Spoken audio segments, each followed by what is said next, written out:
I don't need fake mom's apples. Send something more useful. Emily's words pierced my heart. She's right, I'm not her real mother. But I've poured my love into it nonetheless. Now, I send apples every month to help my 4 grandchildren grow. I knew I wasn't appreciated, but her words were harsh. Well then, take care, sweet mom. Emily said, hoping for something more useful than apples, and cheerfully ended the call. Emily's pampered tone sent shivers down my spine. Sweet mom, huh? After repeatedly saying I'm a stranger, she shouldn't just play the daughter card when it suits her. I'm done being a fake mom. Now, what's more useful than apples? Oh, I know. I'm Susan Foreman, 53 years old. Celebrating another lively Christmas. Usually, it's just me and my husband John in our quiet home, but it's a special day when our daughter's family visits. Our only daughter, Emily, is 32 and has 4 kids. The eldest is 13, followed by 9, 7, and 6-year-olds. All adorable girls. When Emily announced she was pregnant right before graduating high school, we were worried. She skipped community college, got married, and had her first child. John had mixed feelings about Emily marrying so young. But Emily's words softened his heart. I fell for a guy as kind as Dad. I'm still a kid, I don't know about raising one. Dad, Mom, you'll help me, right? No parent wants to abandon their child. We did our best to support her postpartum. Now, Emily's 4 children have grown into well-mannered, gentle kids, who say in unison with beaming smiles, "Thank you, Grandpa and Grandma," when receiving their Christmas gifts. Well, let's have Mom keep the gifts. Emily quickly collects the gifts, leaving the kids looking a bit sad. Emily's husband, Michael, is 5 years her senior. He seemed unreliable at first, just starting his job, but now he's a respectable working professional. We're just a plane ride away. Michael leaves Emily and the kids in their hometown, relocating alone across the US for work. It's tough. I only see Michael 2 or 3 times a year. Emily leans on Michael's shoulder. Despite being in front of parents and kids, they get a bit bold after a few drinks. You say that, but you probably enjoy it more when I'm not around. No way. I want to be with my beloved Michael all the time. Where's your next transfer? I hope it's close. Emily, you're still so cute. Their affection for each other is almost embarrassing to witness. But the first 3 years of their marriage were tense. Emily returned home more than once saying, "I'm divorcing him," after trivial fights. Their relationship improved after Michael started working away from home. Being apart means you're kinder on the rare occasions you meet. That's probably why they had 3 more kids after he started working away. Since Michael started working away from home, they've had 3 more grandkids. Just when the joyous Christmas gathering was wrapping up, the youngest, Nene, blurted out, "I want a sleepover at Grandma's." Sure thing. Stay over, stay over. Can you kids handle it alone? Grandpa's got the holiday off, so I'll be around. John beamed. Opposite to the kids' excitement, Emily looked displeased. But you probably don't want to deal with noisy kids during your rare break, right? It's a hassle, we should go home. It's fine. I got this. No, but you're all about work, Dad. You're not used to dealing with kids, are you? Nene looked at me pleadingly. Emily, I'll help with the kids, it'll be fine. Plus, they're good kids, not much trouble. What? Exactly. Let us have some quality time with the grandkids for once.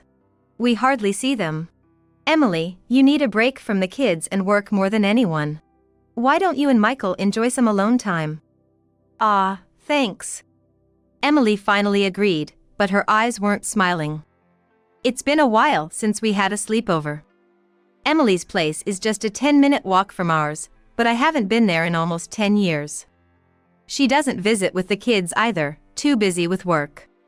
They only show up as a family during Christmas season and New Year's when Michael's home from his transfers.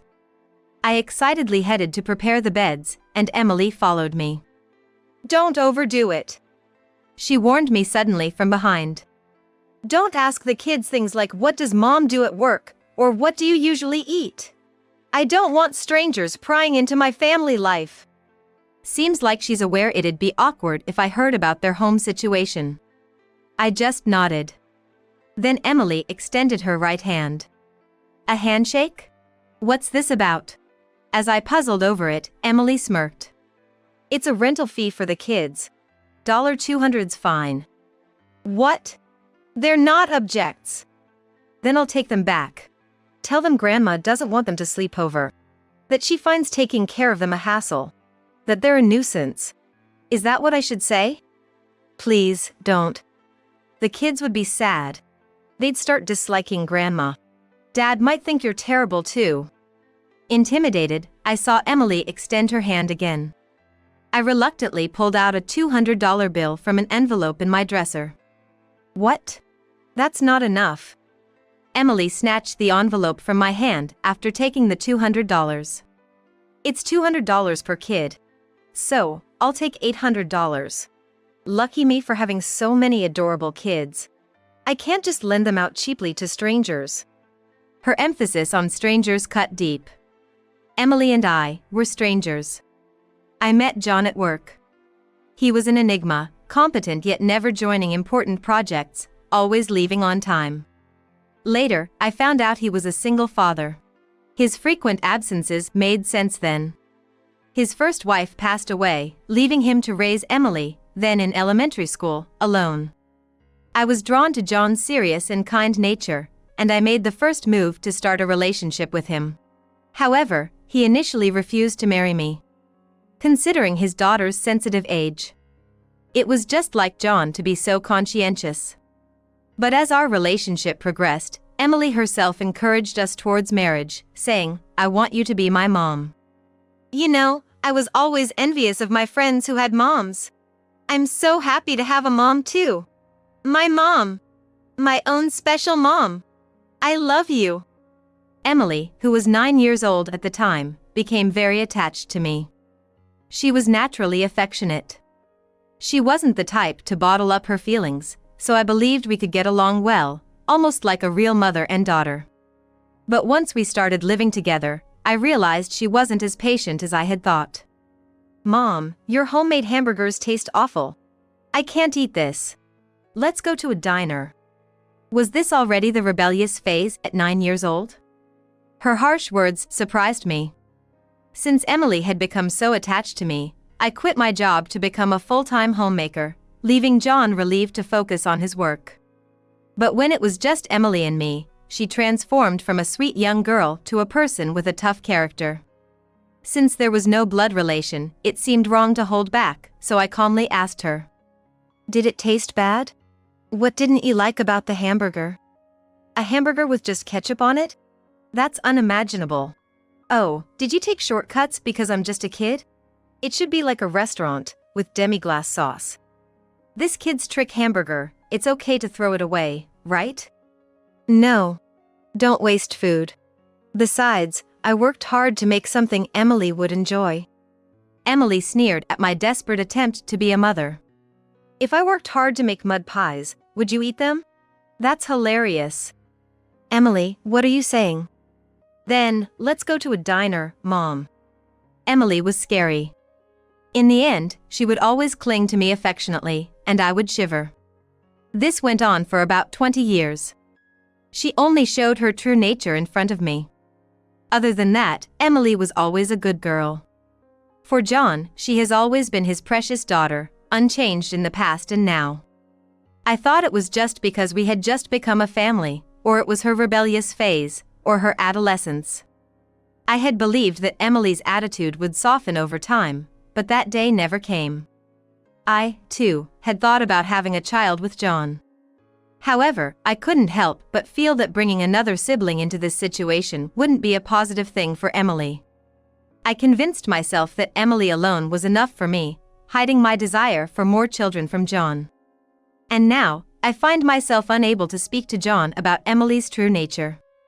We were a family only on the surface. That's why it's unthinkable for me to intrude into Emily's family life. But Emily's children have grown fond of me, and they visit our house 2 or 3 times a week. When school ends, they come and saying, "I'm home," as if it were their own house. "I want Grandma's hamburgers." "No, I want fried chicken." "Ugh. I definitely want a stew." All right, no fighting. Let's play rock, paper, scissors. If you don't play, you lose. Ready?"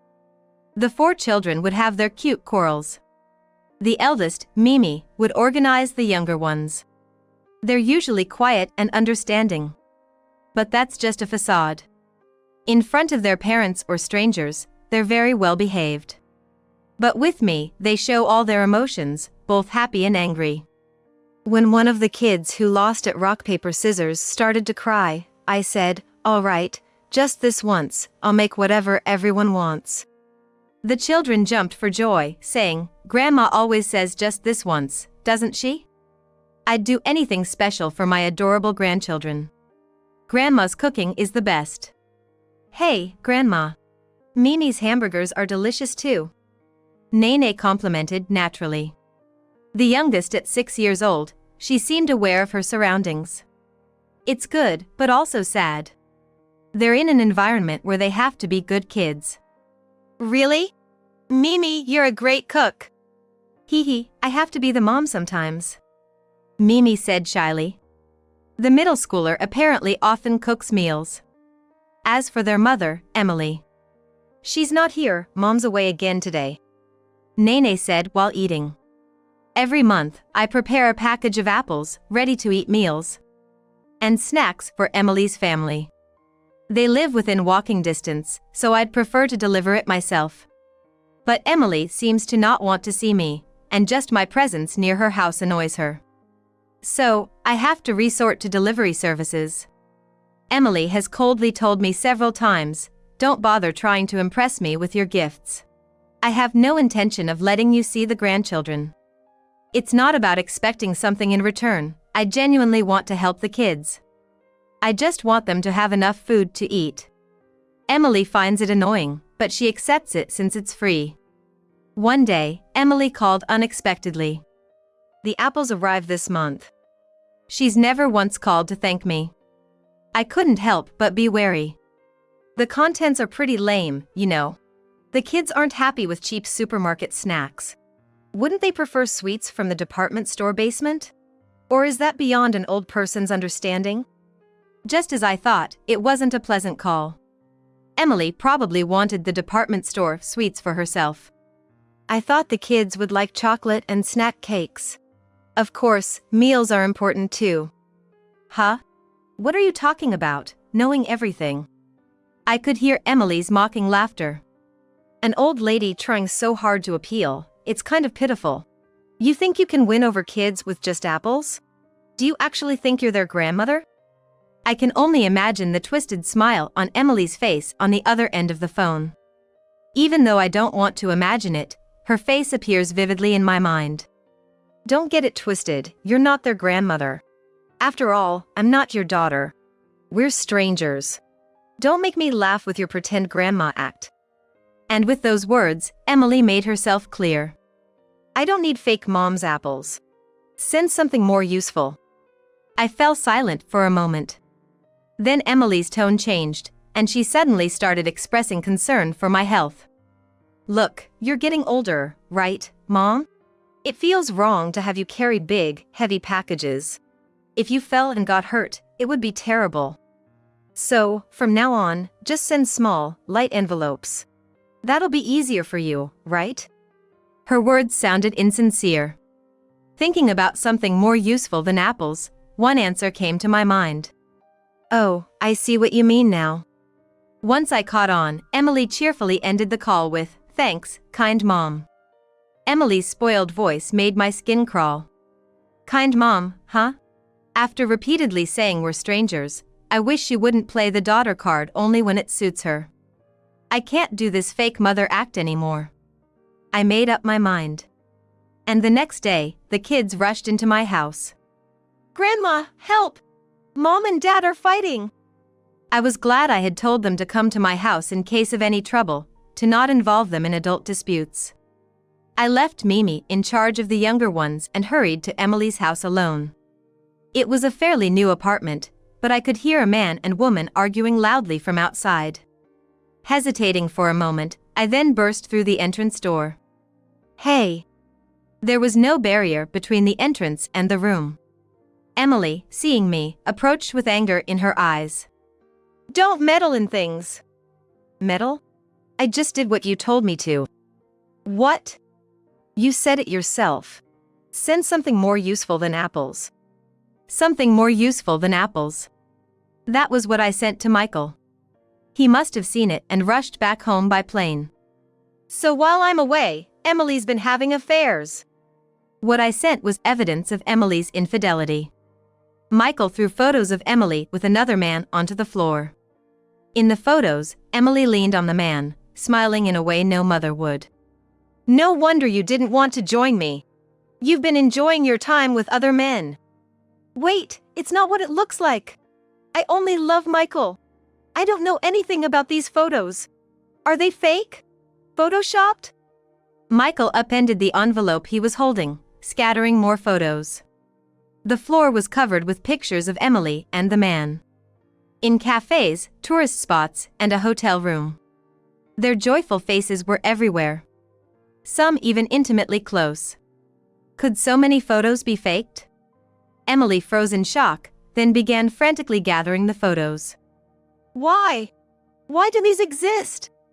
Of course, she was confused. These weren't taken by a detective or a third party, Emily had taken them herself.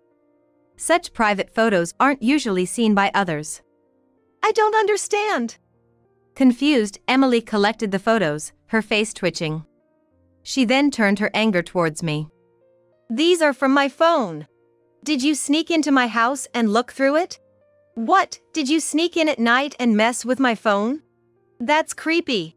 You're like a thief. That's a crime, you know. She glared at me with contempt. The photos were indeed from her phone. My phone's photos, huh? So, you're admitting they're real by saying that? Emily stopped. And clenched her teeth in frustration. No, no, no! Michael, you know she's not my real mom, right? She's been bullying me since I was a kid. It's scary how she's still doing these awful things. Michael, don't believe her. Everything she says is a lie. Believe me. She switched to a tearful strategy. Weakly reaching out to Michael. A real mother wouldn't do something so awful. You wouldn't accuse me of cheating and corner me with lies. Aha. Finally, Emily let out large tears. I've always suffered. Don't believe anything that cruel fake mother says. Faced with a woman crying bitterly, even Michael seemed to lose his earlier momentum. Emily's wailing echoed throughout the room. Then, suddenly, the front door opened. The fake one is, in fact, you, Mom. Mimi stated firmly as she entered. With Nene behind her. Though I had told them to wait at home, they apparently couldn't stay put. Emily's crying ceased abruptly. Huh? I'm obviously your real mother. Mimi shook her head slightly. Maybe you gave birth to us, but you never did anything motherly. You were always too busy with men, hardly ever at home. That's what a fake mother is. What? How dare you talk back? Then how did you survive? Who do you think took care of you? The children all had healthy, rosy cheeks. But that wasn't thanks to Emily. It's been Mimi taking care of the kids, hasn't it? I found myself saying almost unconsciously. Mimi, still just a middle schooler, has been great at looking after the younger ones as an older sister. She always prepares the meals. The cleaning and laundry are done by all the kids together. They're all so responsible. Don't talk as if you know everything. I do know. Emily didn't know that the kids often visited my house. To avoid complications, not only I but even the young kids kept it a secret. John, usually returning home late from work, didn't notice. This was a secret between me and the kids. I wished I could have done more for them, but Emily would definitely reject it. The last thing I wanted was to meddle and have her confine the kids. So, they only relaxed at my house when Emily was absent. Realizing the truth, Emily exploded in anger. Don't do whatever you want. It's kidnapping. You've kidnapped them. The kids just couldn't say no. Don't involve them in your play acting. Mom, stop it. Mimi interjected. She looked at Emily sadly, her voice strained. We belonged at Grandma's place. You never did anything for us, so don't act like a mother now. You know, it was me who found the photos on Mom's phone. What? I took the photo data and gave it to Grandma. What? You betrayed me? That's the worst. Emily scorned Mimi. I couldn't help but slap Emily on the cheek. The worst one here is you, Emily. Emily, who enjoyed affairs without fulfilling her motherly duties, had no right to blame Mimi. If the kids hadn't relied on me, they would have continued to suffer quietly at home. Always hungry and lonely. Emily's ignorance of this horror was infuriating. Emily held her cheek, wide-eyed. In the sudden silence, the partially opened front door creaked. Emily. There stood John, about to cry. Dad. Emily, what is this? You neglected Mimi and the others and had affairs? It's not like that, it's... There was no good excuse. John approached the stuttering Emily. Emily. Dad, no. It's not true. Mom's lying. Emily clung to John like a child. You're the only one on my side, right, Dad? Please believe me. Don't be deceived by Mom. For John, Emily was his one and only dear daughter. Tears ran down Emily's cheeks. John didn't wipe them away. So, the liar is you, Emily? The kids clung tightly to me. Emily stood alone, trembling. It was clear who was telling the truth. I was also surprised to see John there. Mimi had called him. There was a handwritten phone book next to the home phone. She had found John's office number in it and called him nervously. Mom, you were so angry, and I was worried about Grandma. Mimi explained, showing a maturity beyond her middle school years. I hugged her tightly. I had wanted to help the children. But they also acted to help me. Their bravery brought tears to my eyes. Emily, having her true nature exposed to both her husband and father, collapsed weakly onto the floor, surrounded by the incriminating photos. It was the moment her life, lived under a false pretense for 30 years, crumbled. Do you enjoy destroying people's homes? Emily muttered bitterly, glaring at me. The one who destroyed the home is you, yourself. Emily, sobbing like a child with a bright red face, received only stares from Michael and John. I moved the children to the next room to spare them from witnessing Emily's disgrace. After all, she is still their mother. They always waited at home for Emily's return. Even knowing she might not come back that night, never staying over at my place to avoid being discovered. Deep down, I think they were always hoping for their mother to return. Michael! I was lonely without you. That's why I cheated. I only love you, I'm so sorry. I don't want to be apart anymore, I'll follow you on your work assignments. Please, forgive me. Michael stepped back, furrowing his brow. Your excuses sound fake, it's over. I'm filing for divorce. Then Emily pleaded with John. Dad, if Michael leaves me, I'll be all alone. You won't abandon me, right? It's unfair, I was just lonely. John clenched his teeth in frustration. The ones who were really lonely were the children. John's low voice was heavy and solemn. Unable to hold back, I spoke up. Alone? Emily, you have your children. Don't you ever think of them? Even if you get divorced, you can't return to being a carefree single. Raising children doesn't end just because you gave birth. From the next room, Mimi's voice came through. Grandma, it's okay now. Mimi, you need me, don't you? I'm sorry for everything. Mom loves you all. Stop. Don't get it wrong. You should just go back to being single. We don't need you. Emily's realization came too late. The children had given up on her, leaving her utterly alone. Later, Emily and Michael filed for divorce, but there was a dispute over who would take the children. Emily made a shocking statement. "I won't let Michael have them. He's not even related to them by blood." Mimi, the eldest daughter, is indeed Michael's child, but the others are said to be from Emily's affairs. Emily apparently wanted to claim that Michael, being a stranger, had no rights to them. I was appalled by Emily's smug expression. In the end, Michael gave up on taking the children, but Emily was hit with a substantial alimony demand.